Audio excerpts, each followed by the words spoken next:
اس زمین پہ حضرت آدم علیہ السلام کے تقریباً 1000 سال بعد اللہ نے عراق کی زمین رافدین کا انتخاب کیا اور وہاں اپنے بندے یشکر بن لامک کو نبی بنا کے بھیجا، جن کو مختلف القاب سے آج بھی زمانہ یاد کرتا ہے۔ کوئی اللہ کے اس نبی کو عبد الغفار کہتا ہے، تو کوئی عبد الجبار، تو کوئی الیاس، تو کوئی کشتی والا نبی، اور کوئی نوح نجی اللہ کہہ کے بلاتا رہتا ہے۔ حضرت نوح علیہ السلام حضرت ادریس علیہ السلام کے پر پوتے ہیں اور حضرت آدم علیہ السلام کی 10ویں پشت میں سے ہیں۔ وہ قوم اس وقت دنیا کی بدترین قوم تھی۔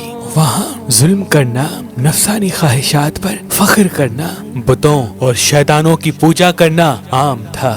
اللہ کے نبی حضرت نوح علیہ السلام بچپن سے ہی ان کو بار بار سمجھاتے رہتے تھے کہ اس کائنات کا مالک ایک اللہ ہے جس نے ہر ایک چیز کو پیدا کیا۔ نوح علیہ السلام جب اللہ کے دین کی تبلیغ کرتے تھے تو ان کی قوم ان کو اتنے پتھر مارتی تھی کہ وہ پتھروں میں ڈھک جاتے تھے۔ تاریخ نے لکھا تقریباً 950 سال تک آپ تبلیغ کرتے رہے، بار بار پتھر کھاتے رہے، لیکن افسوس سوائے چند غریب اور مساکین کے کوئی بھی آپ پر ایمان نہ لایا۔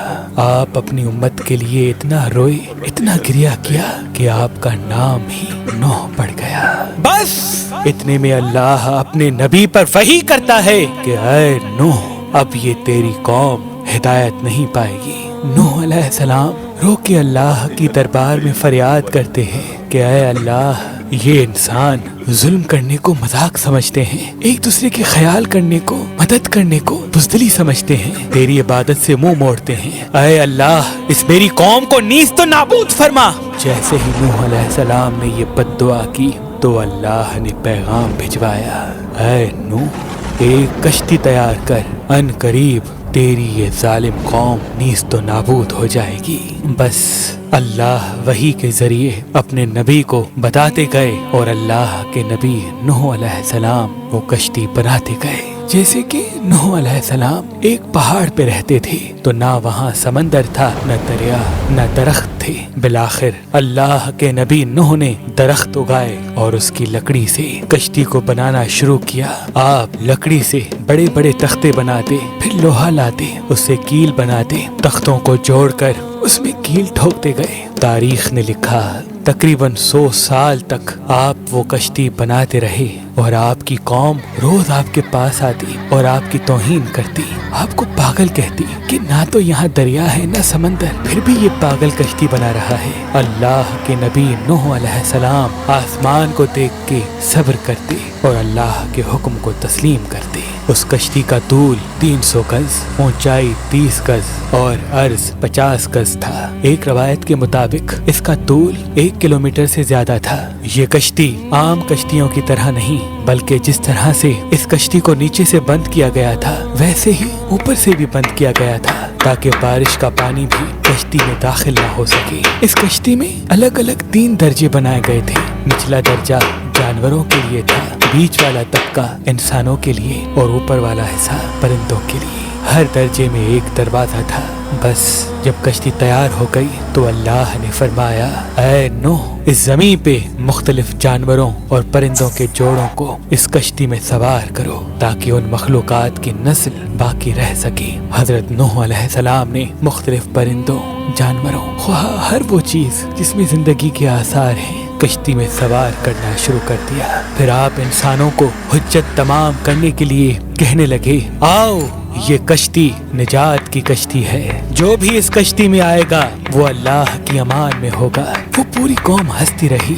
تاریخ نے لکھا آپ کے ساتھ تھوڑے سے ہی لوگ تھے جن کی تعداد بعض کتابوں میں 80 بتائی گئی ہے، جن میں آپ کے 3 فرزند حام، سام، یافز اور ان کی بیویاں بھی موجود تھیں۔ اللہ نے اپنے نبی نوح سے کہا کہ ان قریب تندور سے پانی ابلے گا اور پوری قوم کو ڈبا دے گا۔ اس بات کو سن کے قوم نوح ہنس ہی رہی تھی کہ اتنی دیر میں تندور سے پانی ابلنے لگا۔ لوگ اس پانی کو دیکھنے کے لیے دور دور سے آتے، ہنستے، لیکن کچھ ہی دیر میں ان کی ہنسی خاموش ہونے لگی کیونکہ وہ پانی اتنا بڑھتا گیا کہ ان کے تمام گھر ڈوب گئے اور اوپر سے بارش بھی برس رہی تھی۔ وہ کافر یہ سمجھ رہے تھے کہ یہ طوفان کچھ دیر کا ہے، تو یوں وہ اونچے اونچے پہاڑ کی طرف جانے لگے۔ ان کافروں میں اللہ کے نبی نوح علیہ السلام کے بیٹے کنعان بھی شامل تھے۔ جیسے ہی نوح علیہ السلام نے اپنے بیٹے کو دیکھا کہ وہ کافروں کے ساتھ پہاڑ پہ چڑھ رہے ہیں، آپ نے دور سے آواز دی، اے کنعان، اس نجات کی کشتی میں آ جا۔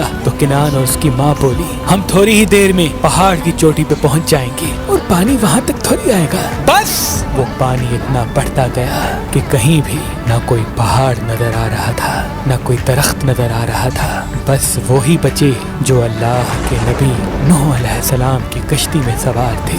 اس وقت پانی زمین سے 10,000 گز بلند تھا، مسلسل پانی بڑھتا رہا، چڑھتا رہا۔ 40 دن بعد پانی کا بڑھنا ختم ہو گیا، بارش بھی رک گئی، لیکن چاروں طرف صرف پانی ہی پانی تھا۔ تقریباً 5 ماہ تک کشتی پانی میں ہی طواف کرتی رہی، کسی جگہ پہ نہ ٹھہری۔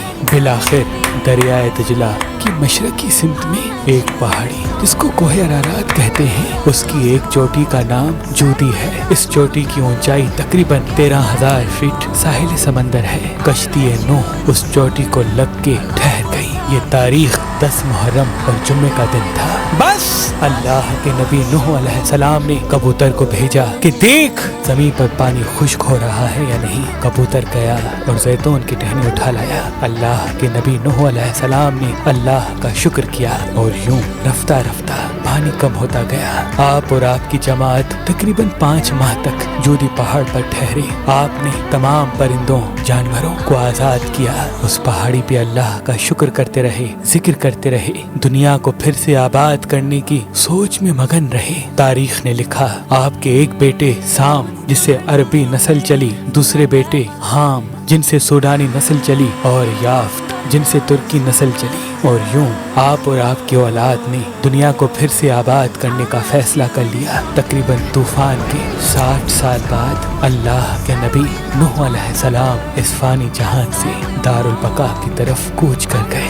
اللہ نے فرمایا کہ کشتی نوح کو ہم آنے والی نسلوں کے لیے عبرت کا نشان ٹھہرائیں گے۔ تحقیق کرنے والوں نے بتایا کہ کشتی نوح علیہ السلام کی باقیات مشرقی ترکی میں واقع کوہ ارارات پر ملی ہے۔